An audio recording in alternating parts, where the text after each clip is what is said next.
कहानी नारियल के जन्म की। प्राचीन काल में सत्यव्रत नाम के एक राजा राज करते थे। वह प्रतिदिन पूजा पाठ किया करते थे। उनके पास किसी भी चीज की कमी नहीं थी। वह धन दौलत से हर प्रकार की सुविधा से समृद्ध थे। हालांकि इसके बावजूद भी राजा की एक अभिलाषा थी जिसे वे पूर्ण करने की चाह रखते थे। दरअसल राजा सत्यव्रत को किसी प्रकार से स्वर्गलोक जाने की इच्छा थी। वह अपने जीवन में कम से कम एक बार स्वर्गलोक के सौंदर्य को देखना चाहते थे, लेकिन उन्हें इसका मार्ग नहीं पता था। इधर दूसरी तरफ ऋषि विश्वामित्र अपनी तपस्या के लिए घर से बाहर निकले। चलते चलते वह अपनी कुटिया से काफी आगे चले गए थे। काफी समय बीत गया लेकिन वो नहीं लौटे। इस कारण उनका परिवार भूख और प्यास से तड़प रहा था। राजा सत्यव्रत को जब ये पता चला तो उन्होंने ऋषि विश्वामित्र के परिवार के पालन पोषण की जिम्मेदारी ले ली। कुछ समय बाद जब मुनिवर लौटे तो वो अपने परिवार को कुशल देख काफी प्रसन्न हुए।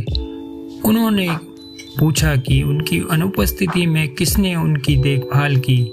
इस पर ऋषि के परिवार वालों ने बताया कि राजा ने उनका पालन पोषण की जिम्मेदारी उठाई थी।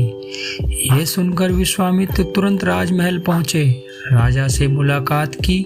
वहां पहुंचकर उन्होंने सबसे पहले महाराज को धन्यवाद कहा और ऋषि ने राजा से कहा, महाराज मैं आपसे प्रसन्न हूँ।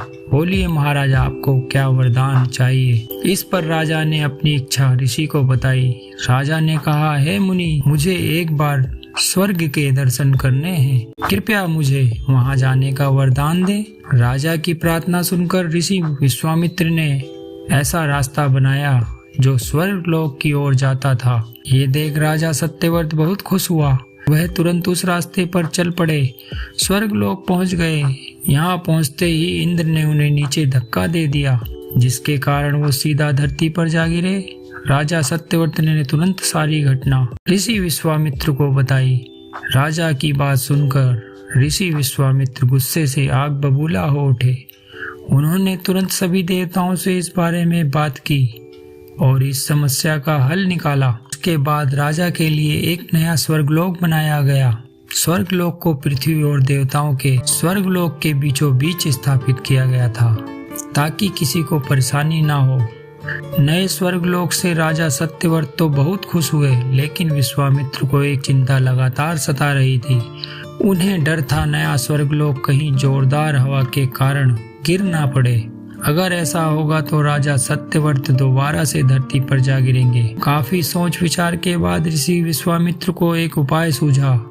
उन्होंने नए स्वर्गलोक के नीचे बहुत लंबा खंभा लगा दिया ताकि उसे सहारा मिल सके।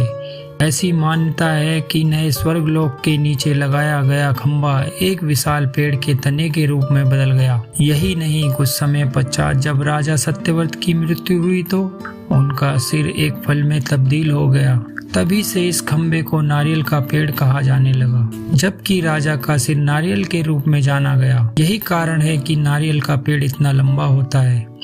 इस कहानी से हमें ये सीख मिलती है, अगर सच्चे मन से किसी की मदद करो तो हमारी हर ख्वाहिश पूरी हो सकती है। अगर आपको कहानी अच्छी लगी हो तो प्लीज चैनल को लाइक सब्सक्राइब जरूर करें। धन्यवाद।